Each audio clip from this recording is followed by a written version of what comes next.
The real one here. Well, there's a bit of a mock-up. It's only a mock-up, mind you. I know, oops, I know these wheels are taller than these wheels, but that's not a problem at this stage because I just sat this bar on top of here just to get an idea of what it's going to look like. So that's just sitting on there at the moment. It will probably sit further down on here. It's just a matter of, I wanted to see what it would look like. It's damn close for the wheel alignment though. It's damn close to seeing how the wheels would sit, but I'm going to have to cut it anyway, so that's not really a great problem for me. You guys know that. When I decide to do something, I'm going to destroy it. It's all good. So yeah, I've got to work it all out. I think I may have to turn those wheels around the other way just to shorten the wheelbase a little bit. Not entirely sure. In case you're wondering, I got given a mobility scooter.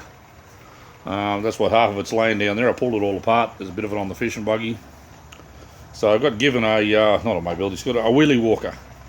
So I pulled that all apart. I'm going to use those handles.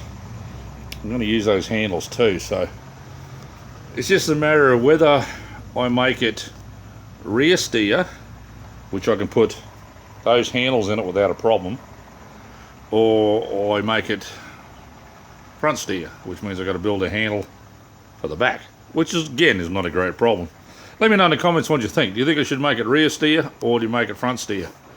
But yeah, it's just a sort of a bit of a mock-up of an idea of what I was going to use, and we'll see how we go. So lots more work to do yet.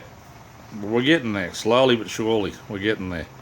It's starting to look like it. I bought the screws today to screw everything down with, and I've just got to make a couple of more brackets, I think, but we'll see what happens. Alright guys, bye for now.